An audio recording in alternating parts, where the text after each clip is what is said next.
प्रणाम ब्राह्मण देव। आयुष्मान भव। आप कौन है ब्राह्मण देव? मेरा नाम विजय पंडित है। और आपका परिचय? मैं पांडव कुल भीम का पौत्र बर्बरीक हूँ। मेरे गुरु द्वारकाधीश श्री कृष्ण ने सूर्योदय नाम दिया है। इस घने जंगल में किस कार्य हेतु आपका आना हुआ? अपने नगर के लोगों के भविष्य के लिए। लोगों का भविष्य? हाँ, हमारे नगर पर इस समय दैत्यों का आतंक फैला हुआ है। वहाँ नरबलि प्रतिदिन होती है। बच्चे, बूढ़े, स्त्री, पुरुष कोई भी सुरक्षित नहीं है। अर्थात मैं इस सिद्ध क्षेत्र में माँ भगवती की साधना करने के लिए आया हूँ। माँ से सिद्धि प्राप्त करके उस सिद्धि के बल पर मैं अपने क्षेत्र से, अपने नगर से उन दैत्यों के आतंक को समाप्त कर दूंगा। मैं भी इसी के क्षेत्र में साधना के लिए आया हूँ। यदि मैं आपकी किसी काम आ सका तो मैं अपने आप को धन्य समझूंगा। धन्यवाद सुहृदय, मैं निश्चिंत हुआ। मैं आज से अपनी तपस्या आरंभ कर दूंगा। ओम ह्रीं क्लीं चामुंडाय विच्चे नमः। ओम ह्रीं क्लीं चामुंडाय विच्चे नमः। ओम ह्रीं क्लीं चामुंडाय विच्चे नमः। ओम ह्रीं क्लीं चामुंडाय विच्चे नमः। ओम ह्रीं क्लीं चामुंडाय विच्चे नमः। ओम ह्रीं क्लीं चामुंडाय विच्चे नमः।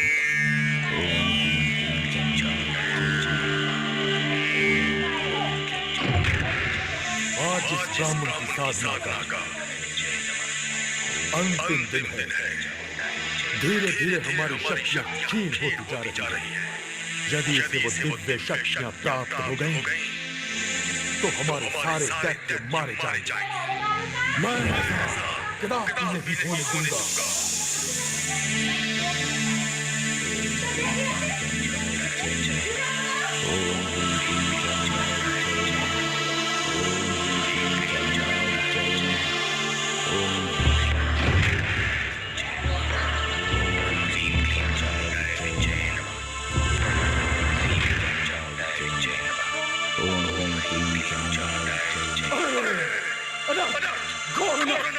ये क्या कर रहे तुम बंधु? साधु महाराज, ये सिद्धि प्राप्ति के लिए हवन कर रहे हैं। अग्नि चढ़ाकर। आप जानते हैं अग्नि के तेज से अनेक प्रकार के जीव जंतुओं की हत्या हो रही है। साधु महाराज, अग्नि में आहुति देने से तो देवताओं की तृप्ति होती है। अहिंसा ही परमो धर्म है। जीव हत्या घोर पाप है। मैं सब कदापि नहीं होने दूंगा। कदापि नहीं। ये क्या कर रहे हैं आप? साधु होकर हवन की अग्नि बुझाना चाहते हैं? मैं अच्छी तरह से जानता हूँ पाखंडी ब्राह्मणों को। मैं सब कदापि नहीं होने दूंगा। कदापि नहीं। जाओ।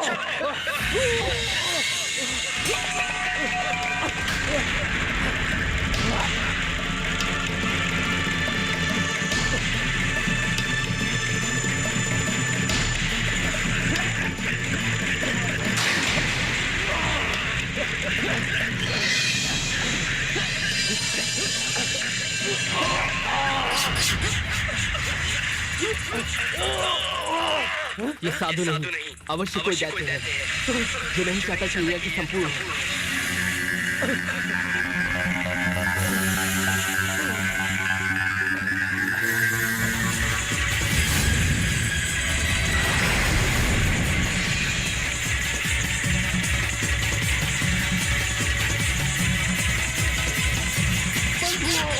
शत्रु हमारा पीछा कर रहा है। बच के जाने न पाए। घेर लो उसे, मार डालो उसे।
दैत्यों ने वीर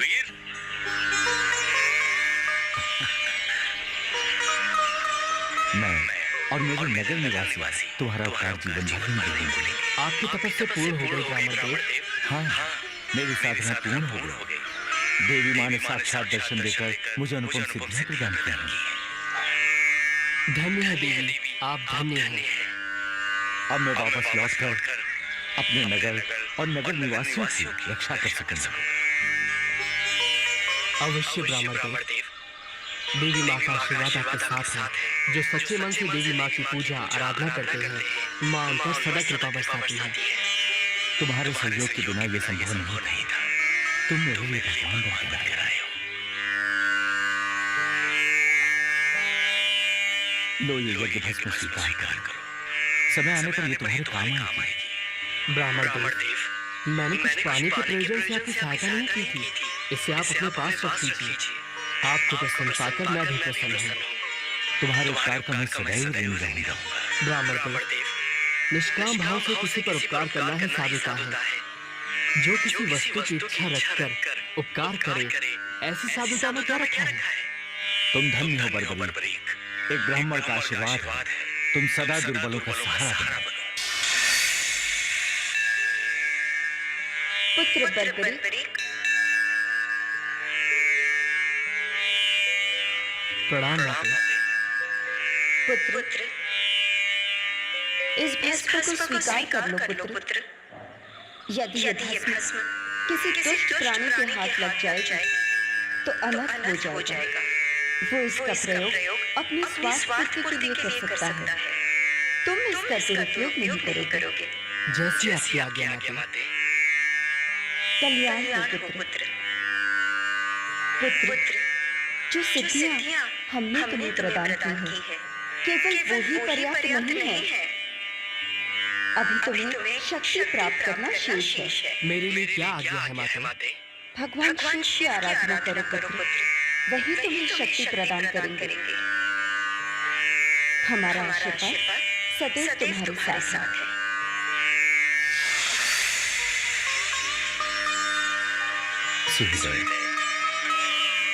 मैं ईश्वर से प्रार्थना करूंगा कि तुम्हारी आराधना सफल हो। आज से तुम सिद्धसेन के नाम से भी जाने जाओगे। अब मुझे प्रस्थान करना चाहिए।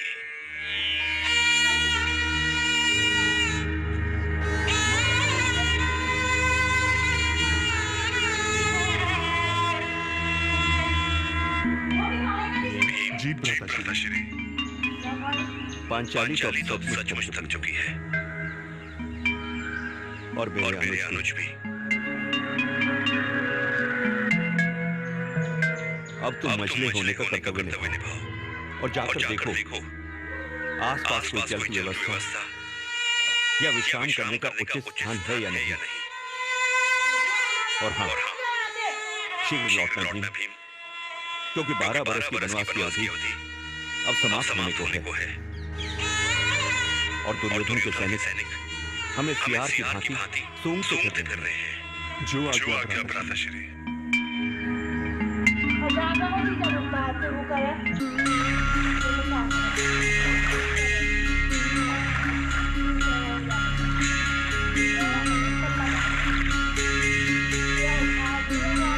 ये क्या कर रहे हो? दिखने में तो भद्र और व्यवहार में चांडाल लगते हो। मूर्ख बालक, तुम्हारे माँ बाप ने शिक्षा नहीं दी तुम्हें बड़ों से कैसे बात करते हैं?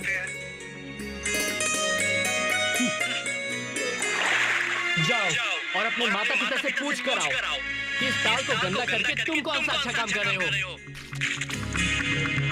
जल गंदा नहीं करूंगा तो हाथ पैर कैसे धोऊंगा?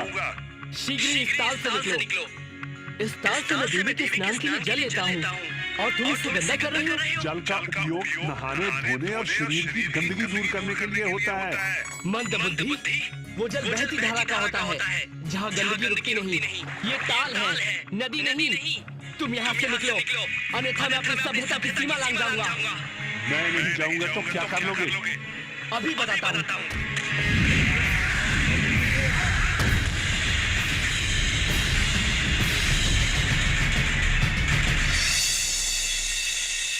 मैं बच्चों पे हाथ नहीं उठाता, किंतु तुमने सारी सीमा तोड़ दी। तुम्हें तो सभ्यता सिखानी ही पड़ेगी।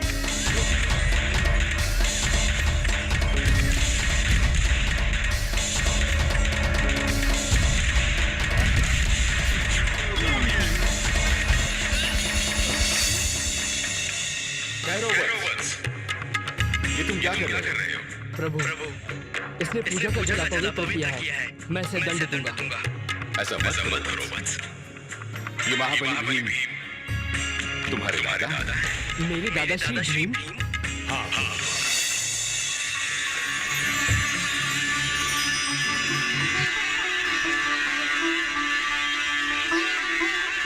मुझे क्षमा कीजिए दादाश्री, मुझे क्षमा कीजिए। तुम मेरे पौत्र हो, मेरे घटोत्कच के पुत्र। हाँ दादाश्री, मुझसे अनजाने में ऐसा अपराध हुआ है जिसकी कोई क्षमा नहीं। नहीं पौत्र नहीं, भूल मुझसे भी हुई है। मैंने भी बड़े होने का कोई अच्छा परिचय नहीं दिया। मेरे लिए मात्र जल था और तुम्हारे लिए पूजा का स्थल। इसलिए भूल जाओ जो भी हुआ। कैसे भूल जाऊं दादाश्री? मैंने अपनी शक्ति का दुरुपयोग किया, वो भी अपने दादाश्री पर। मुझे इसके लिए अपने आप को दंड देना होगा।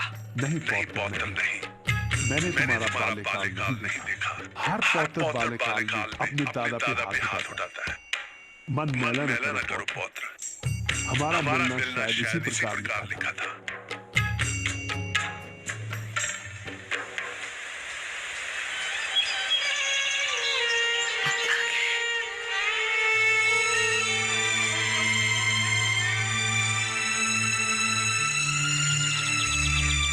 भीम, तुमने आने में बहुत विलंब कर दिया। और ये भ्राताश्री, ये बर्बरीक है, मौर्वी और घटोत्कच का पुत्र।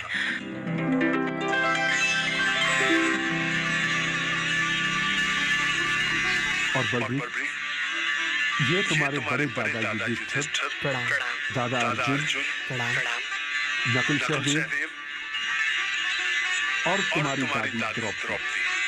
प्रणाम दादाश्री। बर्बरी, बड़ा सुंदर नाम। सुंदरता के साथ साथ ये अद्भुत शक्तिशाली भी है। और जानते हो द्रौपदी, इसने मुझे मल्लयुद्ध में परास्त किया। ये बालक आपको? हाँ द्रौपदी, ये यहाँ वन्य सिद्धियां प्राप्त करने आया था। 10 यार पर मिनटों में खत्म होने वाला लूडो गेम खेल और फ्री में पैसे दे। भाई ये पढ़ाई का कोटा तो हुआ, लेकिन इस सिलेबस का कोटा कब खत्म होगा? ऐसे बिना ब्रेक लिए पढ़ेगा तो तू बन गया ऑफिसर। मेरी मान तो तू भी एक लूडो वाला ब्रेक ले। लूडो वाला ब्रेक? 10 यार पर मिनटों में खत्म होने वाला लूडो गेम खेल और फ्री में पैसे दे। इतना मजेदार लूडो गेम की तो रिफ्रेश और चार्जर हो जाएगा। अरे वाह यार, ये तो मस्त है। मैं भी अभी डाउनलोड करता हूँ। आप भी नीचे क्लिक करके ऐप डाउनलोड करें और मजेदार लूडो गेम खेलकर कमाओ बिल।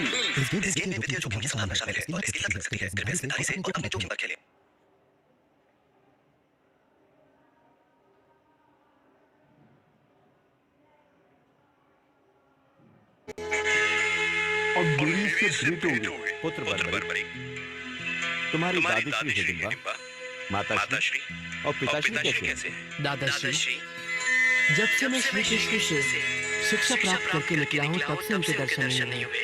लेकिन ये विदित है कि वो सदैव पिताश्री और आप सबकी चिंता में लगी रहती हैं।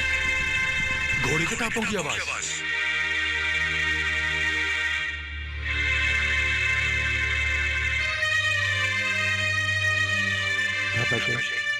लगता है दुर्योधन के सैनिक हमें ढूंढते हुए यहाँ तक आ पहुंचे हैं।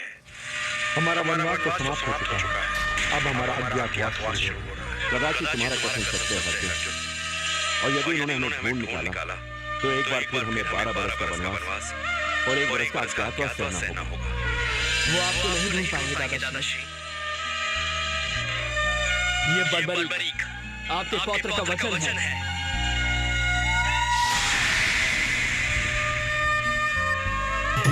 दुखी और निर्धन में जब जब इसको पुकारा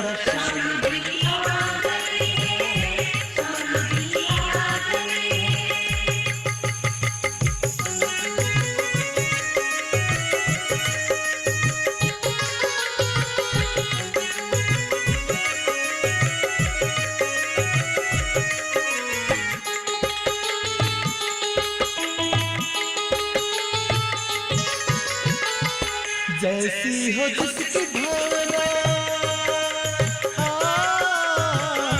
पूरी करे है मनोकामना। नमः शिवाय। ओम नमः आंखें खोलो।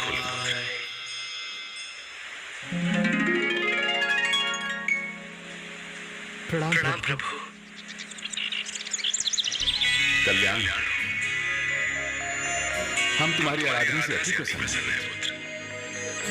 कहो क्या फरमाना चाहते हो? प्रभु, प्रथम इच्छा थी कि आपके दर्शन हो, वो अब पूर्ण हुई। और दूसरी, मैं ऐसी शक्ति चाहता हूँ प्रभु जिससे मैं दुर्बल और निसहाय लोगों की रक्षा कर सकूं।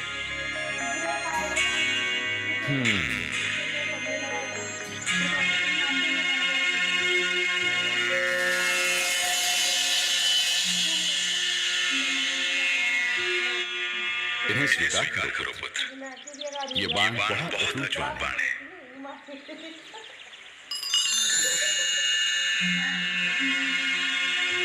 पहला बाण छोड़ने से तुम युद्ध भूमि में जिनका भी वध करने की कामना करोगे, ये बाण उनके शरीर पर मृत्यु चिन्ह बना देगा। दूसरे बाण के चलने से जिन के शरीरों पर मृत्यु चिन्ह बने, ये उनका वध कर देगा। तथा तीसरा बाण समस्त सृष्टि का विनाश कर देगा। किंतु ध्यान रहे, इन बाणों का कभी दुरुपयोग मत करना।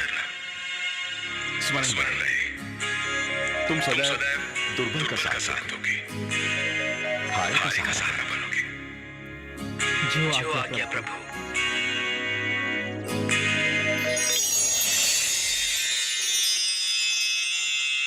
बर्बरीक को प्रलय वाली शक्ति मिल गई। इन 3 बाणों की सहायता से वो विश्व भर की सेना को अकेले समाप्त कर सकता था। पांडव द्रौपदी के साथ अपना 1 वर्ष का अज्ञातवास पूरा करने महाराज विराट की राजधानी पहुंच गए। द्रौपदी शैलेंद्री बन गई और उसे महारानी सुदेशना ने अपनी सेवा में रख लिया। युधिष्ठिर विराट नरेश के विशेष सेवक हो गए। भीम रसोइया बन गए। अर्जुन ने विराट पुत्री उत्तरा को नृत्य की शिक्षा दी।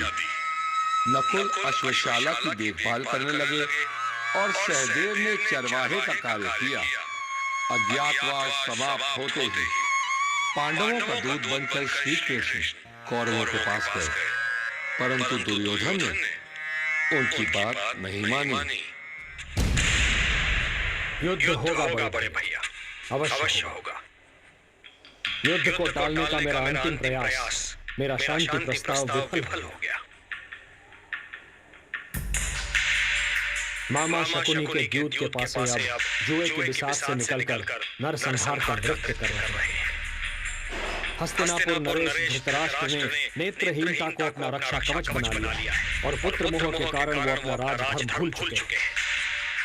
मैंने आप पांडवों के लिए केवल 5 गांव मांगे थे, किंतु दुर्योधन ने कहा कि 5 गांव तो क्या, वो सुई की नोक के बराबर भूमि भी नहीं देगा।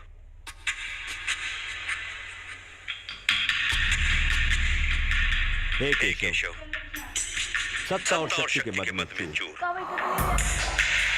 अनुज दुर्योधन चाहे कुछ भी कहे, किंतु पांडवों की ओर से अंतिम निर्णय लेने का अधिकार मैं आपको सौंपता हूं। प्रश्न अब केवल न्याय संगत अधिकार का नहीं है महाराज, अब प्रश्न है धर्म का। और मैं तो सदैव धर्म के हित की बात करूंगा और यही कहूंगा कि हे सर्वश्रेष्ठ धनुर्धर, उठाओ अपना दंडी। हे गदाधारी भीम, उठाइए अपनी गदा। हे धर्मराज युधिष्ठिर, उठाइए धर्म की ध्वजा। जब जब राजनीति करने वाले लोग असंवेदनशील होंगे, तब तब शस्त्र उठेगा। ये युद्ध होगा सत्य और असत्य का, न्याय और अन्याय का, धर्म और अधर्म का। इसलिए ये धर्म युद्ध है, जिसके लिए धर्म क्षेत्र कुरुक्षेत्र चुना गया है। अर्थात ये युद्ध होगा न वासुदेव। निस्संदेह पांचाली। हे मधुसूदन, अंतिम सांस लेती मेरी प्रतिशोध की ज्वाला को आपने पुनर्जीवित किया है। हे नरश्रेष्ठ, ये आपका वचन है, आश्वासन मात्र नहीं।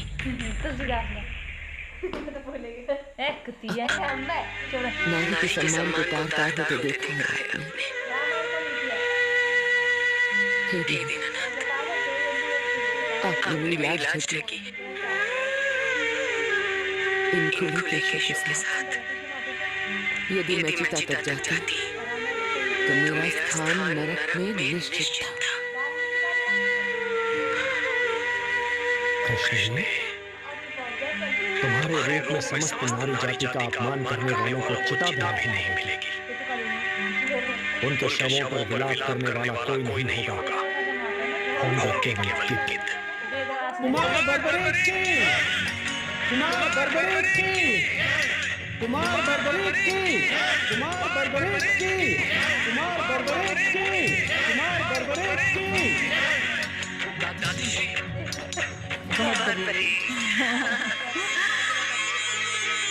दादी श्री, मुझे लगा कि आप मुझे याद कर रही हैं, सो मैं यहाँ चला आया। बैठ जा पुत्र। बर्बरी, विधाता ने तो मेरे भाग में प्रतीक्षा ही लिखी है। कभी अपनों की प्रतीक्षा उम्र भर, तेरे दादा की प्रतीक्षा और तेरी प्रतीक्षा। दादी श्री, आपकी यही प्रतीक्षा तो आपके अपने की शक्ति है। आपने जिस कार्य के लिए गुरुदेव श्री कृष्ण के पास भेजा था, उनके मार्गदर्शन में वो पूर्ण हुआ।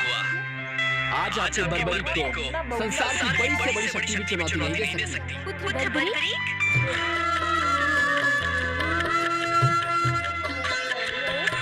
प्रणाम माते। आयुष्मान भव पुत्र। क्या तुम्हें मेरी सुध कभी नहीं आई? मैं दिन रात तुम्हारी ही चिंता में थी। आप मेरी जननी हैं। ऐसा हो सकता है कि मैं अपनी जननी को भूल जाऊं? आप, दादी तथा पिताश्री सब मेरे हृदय में बसे हुए हैं। पुत्र, जिस कार्य हेतु वासुदेव ने तुम्हें गुप्त क्षेत्र भेजा था, वो पूर्ण हुआ? हाँ माते।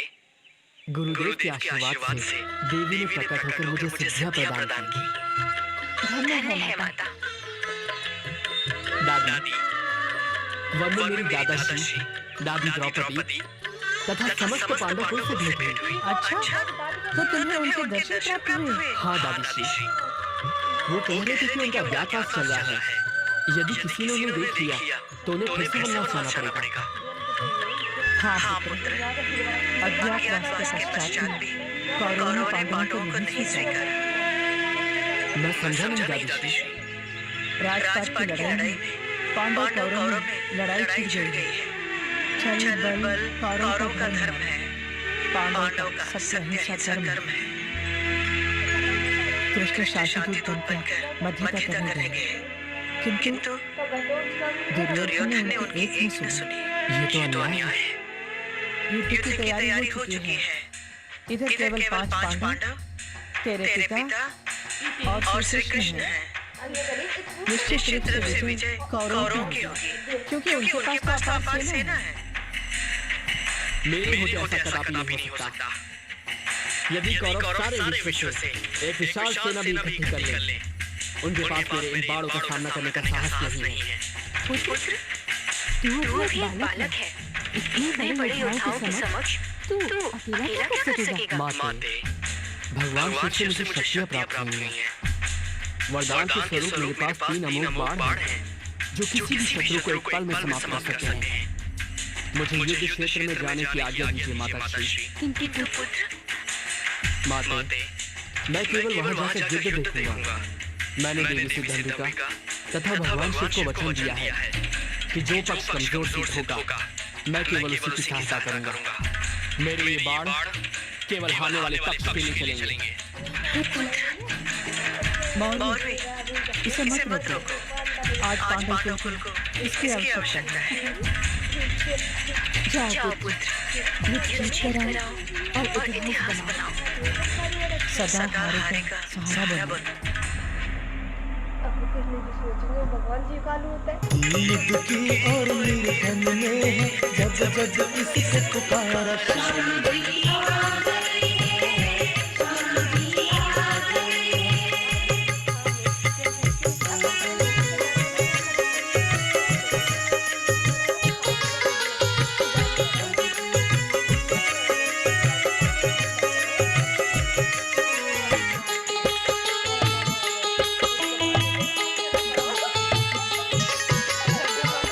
जैसी हो जिसकी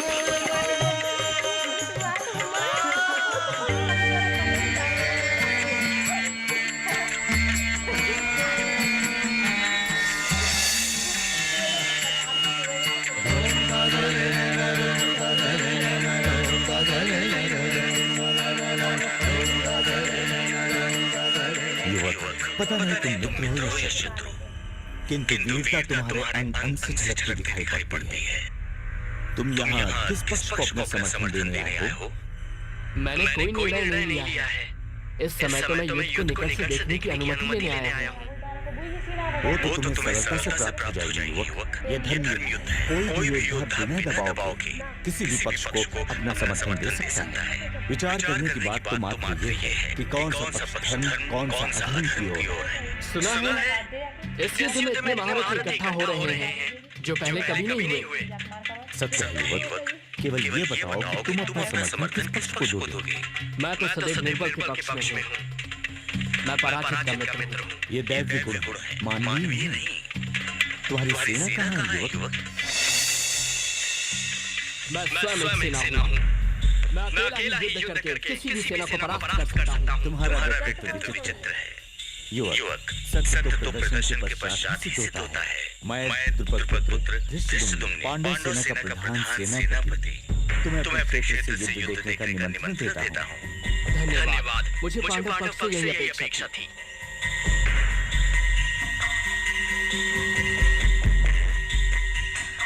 दुर्योधन ने अपनी सेना के महारथियों से प्रश्न किया है कि उनमें से कौन कितने दिनों में सेना समेत पांडवों का वध कर सकता है।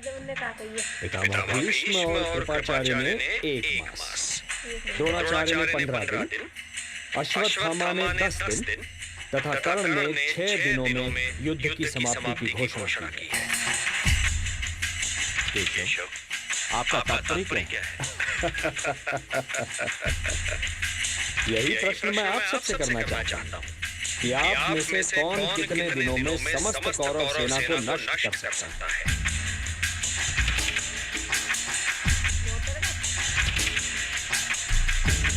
वसुदेव, पितामह भीष्म और अन्य महारथियों का युद्ध से पहले ही विजय की घोषणा करना मेरा आधार है।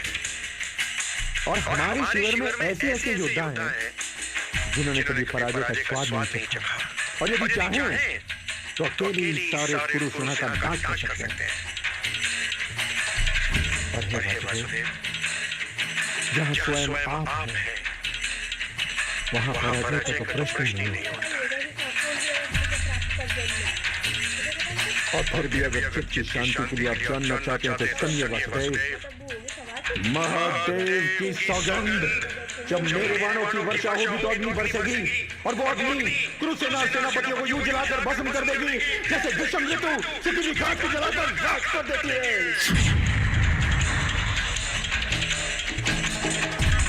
महाराज, एक विचित्र युवक आया है। उसकी बातों में बड़बोलापन है, किंतु उसके मुखमंडल पर छलकता आत्मविश्वास उसकी कही गई इस बात को सत्य साबित करता है। वो कहता है कि मैं अकेले ही युद्ध क्षेत्र में समस्त सेना को समाप्त कर सकता हूँ।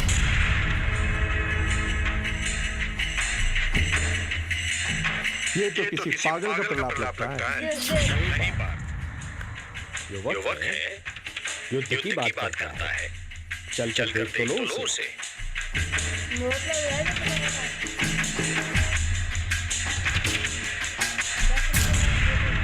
ये तो सबसे बड़ा पत्नी का अंत है।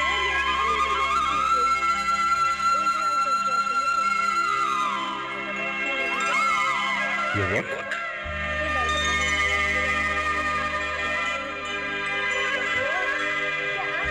गुरुदेव, आप सुहृदय। प्रणाम प्रभु। आयुष्मान पुत्र, ये तुम्हारे दादा श्री अर्जुन हैं। हाँ, गुप्त क्षेत्र में हम अल्प समय के लिए मिले थे। प्रणाम दादाश्री। विजयी भव पौत्र। गुरुदेव, मुझे युद्ध की सूचना मिली और मैं चला आया। हाँ वत्स, युद्ध की घोषणा हो चुकी है। अब हमें अपने पक्ष की शक्ति का विस्तार करना होगा। गुरुदेव, अब आपको चिंता करने की क्या आवश्यकता है? आपका शिष्य सिद्ध क्षेत्र से सिद्धियां प्राप्त करके लौटा है। मैं अकेला ही समस्त कौरव सेना को समाप्त कर सकता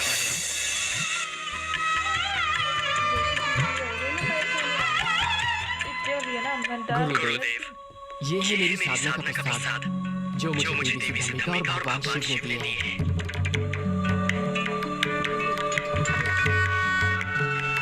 इन बाणों की विशेषता क्या है पुत्र? पहला बाण जब चलेगा तो जिन लोगों के वध की मैं कामना करूंगा, ये उन पर मृत्यु चिन्ह बना देगा। पौत्र, ये कुछ अतिशयोक्ति नहीं लगती? नहीं दादाश्री, जब ये दूसरा बाण चलेगा तो जिन जिन के शरीर पर मृत्यु चिन्ह का निशान है, ये उनका वध कर देगा। तुमने इन बाणों की कभी परीक्षा की है? अब युद्ध होने ही वाला है, परीक्षा भी हो जाएगी। मान लो कि ये वृक्ष कुरुक्षेत्र है और इसके ये सारे पत्ते शत्रु सेना। इन पर अपने बाणों का प्रयोग करके दिखाओ। जो आगे गुरुदेव।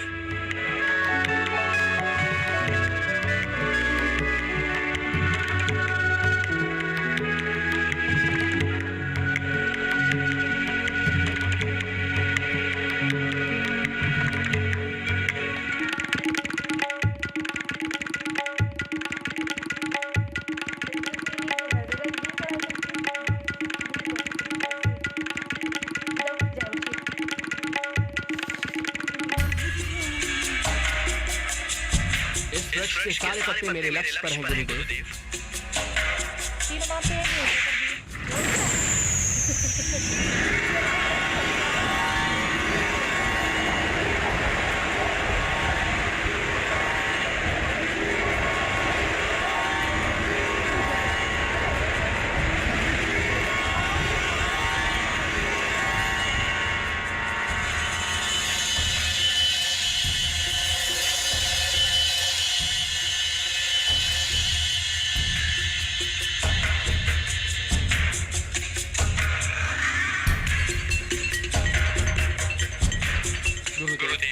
पहले बार में अपना कार्य पूरा कर दिया। पुत्र, तुम्हें विश्वास है कि सारे पत्तों पर चिन्ह लग गए हैं? हाँ गुरुदेव।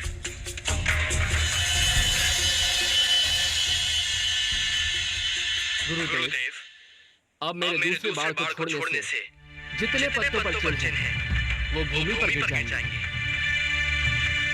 और तीसरा बाण तो प्रलय के समान है। यदि मैंने इसका प्रयोग किया तो सारी सृष्टि का विनाश हो जाएगा। मैं इसका प्रयोग कभी नहीं करूंगा। रुक जाओ पौत्र। अब मुझे पूर्ण विश्वास है कि इस महायुद्ध में हम पांडव दुर्बल नहीं हो सकते। दुर्बल तो अब कौरव लगते हैं। ऐसा मत कहिए दादाश्री, अन्यथा अनर्थ हो जाएगा। क्या अनर्थ होगा पुत्र? गुरुदेव, मैंने देवी सिद्धांबिका तथा भगवान शिव को वचन दिया है कि युद्ध में जो पक्ष कमजोर सिद्ध होगा, मैं उसकी ओर से युद्ध करूंगा।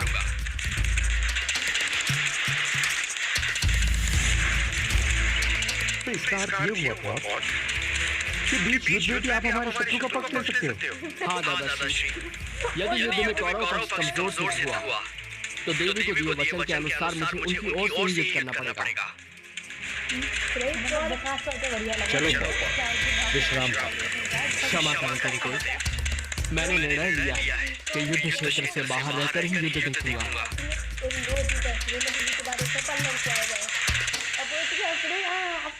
चलो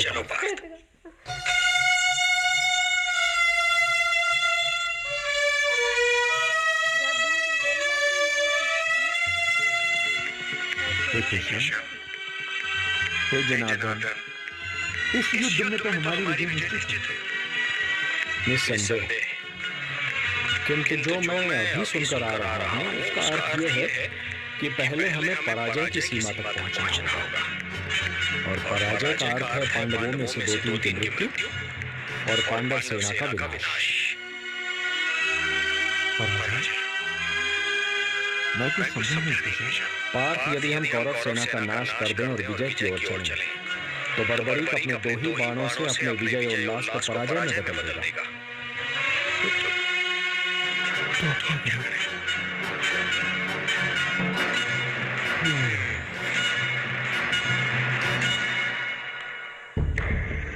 तुम बताओ मित्र, क्या सचमुच बर्बरी के बाण चमत्कारी होंगे? अवश्य मित्र, यदि वो वाण महादेव ने स्वयं बर्बरी को दिए हैं तो निश्चित ही वो चमत्कारी होंगे।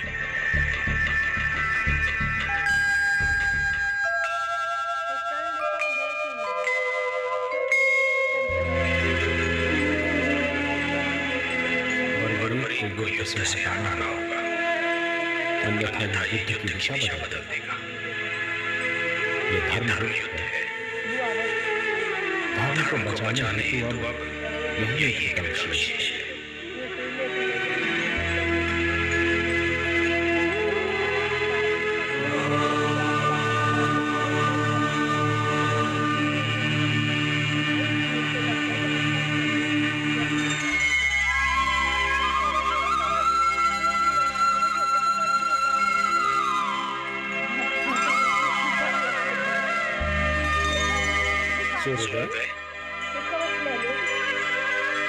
प्रणाम गुरुदेव, प्रणाम दादाश्री। आयुष्मान बिल्कुल चुप तो रहे हो, बोलते भी नहीं।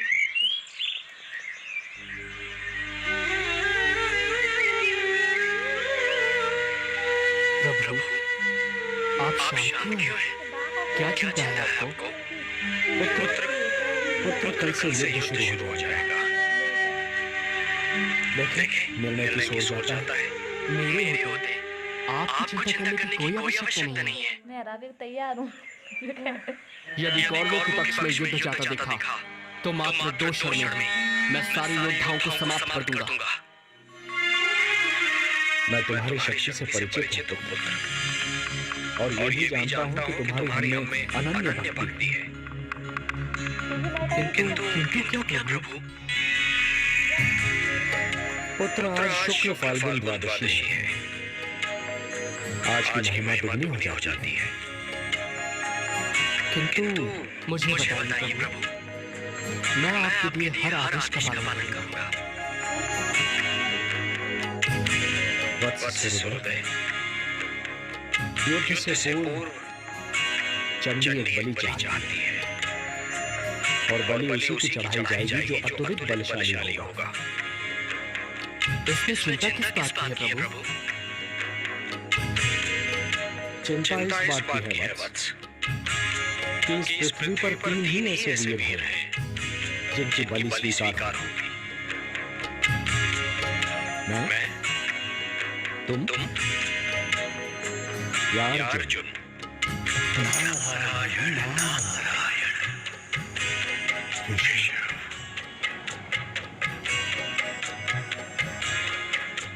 बस इतनी सी बात है केशव। क्या यही आपकी चिंता है? तो है जनार्दन, इस बलि के लिए मैं अपने आप को प्रस्तुत करता हूँ केशव। तुम ये नहीं कर सकते पार्थ, ये धर्म युद्ध है। यदि एक भी पांडव कम हो जाएगा तो ये युद्ध धर्म युद्ध नहीं कहलाएगा। बस एक ही मार्ग शेष है। मैं स्वयं ही अपना बलिदान दे देता हूँ। वैसे भी युद्ध ना करने की प्रतिज्ञा ली है मैंने। एक सारथी तो हूँ तुम्हारा। नहीं केशव, नहीं। आप मेरे गुरु हैं, श्रेष्ठ हैं, सभी तरह से ज्येष्ठ हैं मेरे। ये अधिकार सिर्फ मेरा है, मेरा। मुझे आज्ञा दीजिए प्रभु। आपके चरणों की सौगंध खाकर कहता हूँ, आपके उद्देश्य को पूरा करने के लिए मैं अपने शीश की बलि देता हूँ।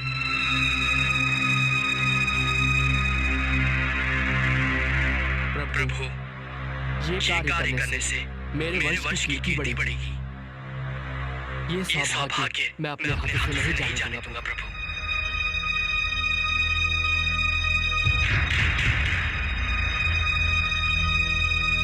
सोचिए मत प्रभु। उठाइए ये शस्त्र और मेरे शीश को धड़ से अलग करके चंडी माँ को बलि चढ़ाइए। मैं ऐसा नहीं कर सकता।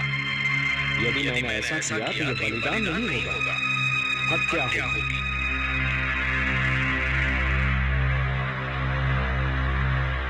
जब मैं स्वेच्छा से ये शीश आपको सौंप रहा हूँ तो ये हत्या नहीं कहलाएगी।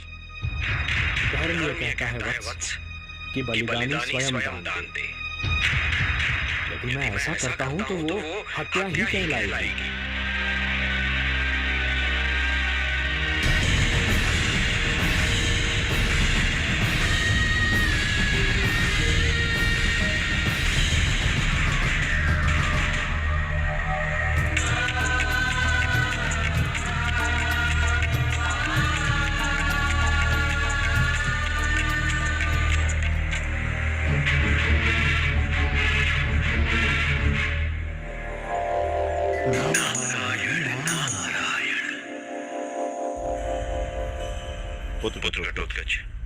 अब युद्ध का कोई विकल्प नहीं। धर्मराज, घटोत्कच बर्बरीक ने श्री कृष्ण के कहने पे अपना शीश दान कर दिया।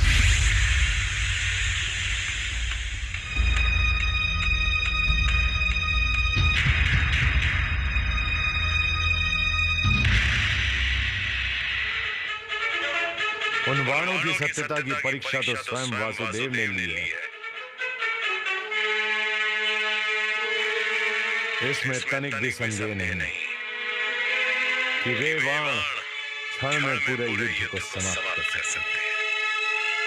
अर्थात इसका तात्पर्य ये हुआ और हम बिना युद्ध किए हार जाएंगे। अरे भांजे, तुम सदैव विपरीत ही क्यों सोचते हो? क्यों ममोषी? दुशासन सत्य ही तो कह रहा है। भांजे, अभी ज्ञात हुआ है कि भीम के पौत्र बर्बरीक ने कृष्ण के कहने पर अपना शीश दान कर दिया है।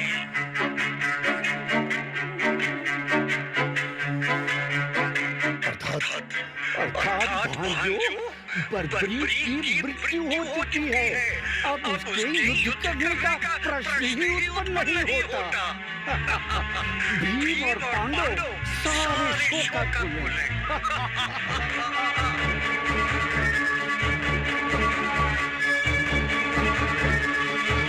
अवश्य इसमें भी कृष्ण का कोई उद्देश्य है।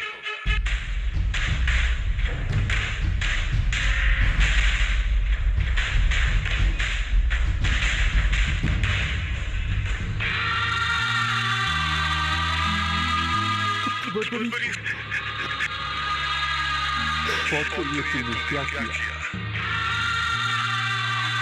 वासुदेव, ये आपने उचित नहीं किया।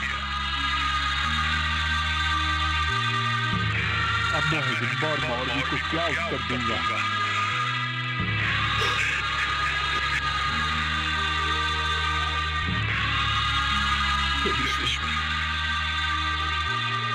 कैसी लीला है?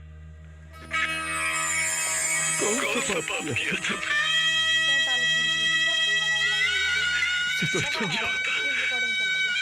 मरने से पहले मुझे मृत्यु आ जाती। कम से कम ये तो तेरे हिस्से में पड़ता।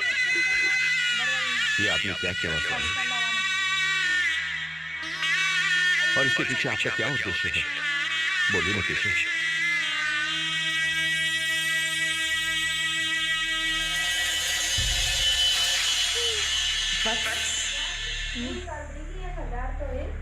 भगवान श्री कृष्ण ने महाबली बर्बरक से ये शीशदान किस कारण मांगा, मैं बताती हूँ।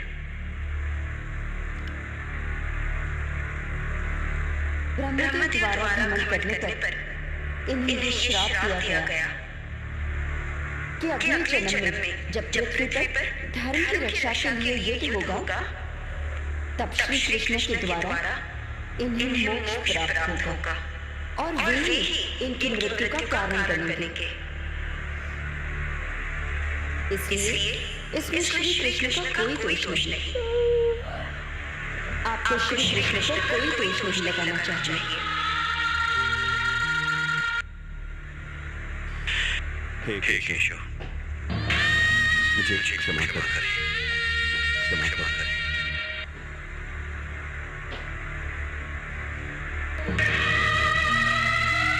हे देवी, ये एक भक्त का शीश है। इसे अमृत से सींचो और अजरामर बना दो।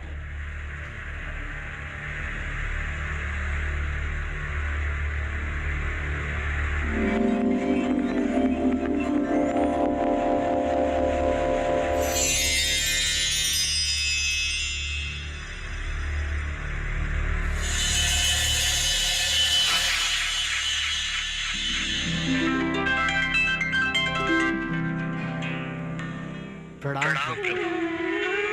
कीर्तिमान भव।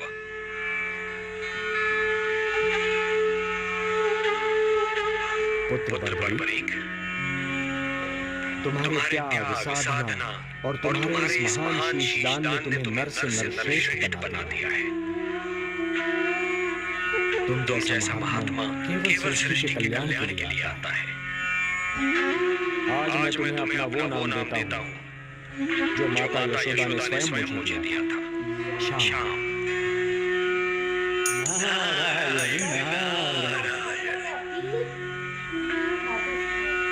और तुम्हें मैं अपनी सारी शक्ति भी प्रदान करता हूँ। कलयुग में तुम्हें लोग श्याम के नाम से पुकारेंगे। जय श्री श्याम, जय श्री श्याम, जय श्री श्याम, जय श्री श्याम। अपनी इच्छा मुझे बताओ। हे नारायण, हे श्याम, मेरी दो इच्छाएं हैं। प्रथम इच्छा, मेरी देह को आपके हाथ से अग्नि मिले और मेरी दूसरी इच्छा, मैं महाभारत का युद्ध देखने आया था, मैं वो देखना चाहता हूँ। तुम्हारी दोनों इच्छाएं पूर्ण होंगी। तुम्हारे इस शीश का कभी अंत नहीं होगा।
कुरुक्षेत्र के युद्ध में पांडवों की जीत हुई और कौरवों की हार। चारों ओर से पांडवों की जय जयकार सुनाई दे रही थी। पांचों पांडव इस युद्ध का श्रेय स्वयं ही ले रहे थे। मैंने धर्म की मर्यादा का पालन करते हुए युद्ध का संचालन किया और इसीलिए हमें विजयश्री का प्रसाद मिला। बड़े भैया, इस युद्ध के सबसे बड़े खलनायक दुर्योधन का वध यदि मैं न करता तो ये युद्ध कभी जीता नहीं जा सकता। भैया, यदि पितामह भीष्म बाणों की शैया पर नहीं लेटे होते तो विजय हमसे कोसों दूर होती।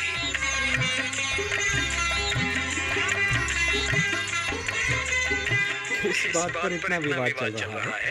कृष्ण, तुम ही बताओ कि इस युद्ध में विजयश्री का मुकुट किसके शीश पे रखना चाहिए? ये तो बड़ा विकट प्रश्न है भैया। इसका उत्तर मैं कैसे दे सकता हूँ? मैं तो केवल पार्थ का सारथी था। लेकिन एक महान योद्धा है जिसने ये सारा युद्ध देखा है। उस महादानी, उस शीशदानी से अवश्य पूछ सकते हैं। चले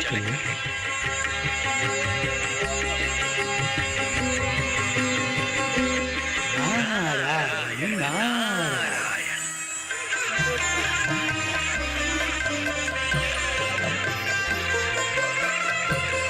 प्रणाम।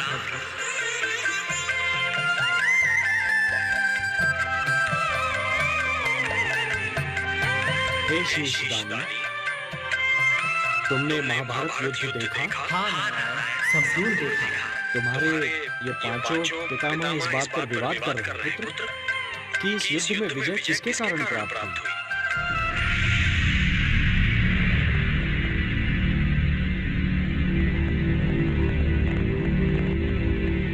सोच समझकर उत्तर देना पौत्र।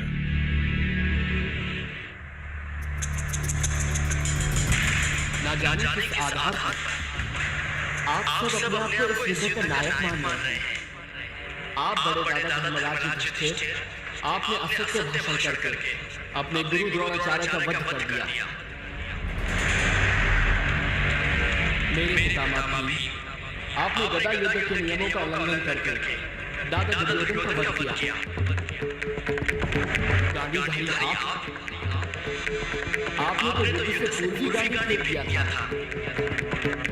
पितामह भीष्म को आप इस खंडी का आश्रय लेकर बाणों की शैया पर फुलाया। दादा कर्ण से आपके प्राणों की रक्षा के लिए मेरे पिता घटोत्कच ने अपने प्राणों की आहुति दी। नहीं, आप में से कोई भी नहीं है। इस युद्ध का नायक, इस युद्ध के एक ही महानायक है, मेरे गुरुदेव श्री कृष्ण। मुझे पूरे युद्ध में गुरुदेव श्री कृष्ण और उनके सुदर्शन चक्र के सिवा और कुछ नहीं दिखाई दिया। गुरुदेव श्री कृष्ण केवल दादा अर्जुन के साथ ही नहीं, इस महायुद्ध के साथ ही थे। केवल श्री कृष्ण।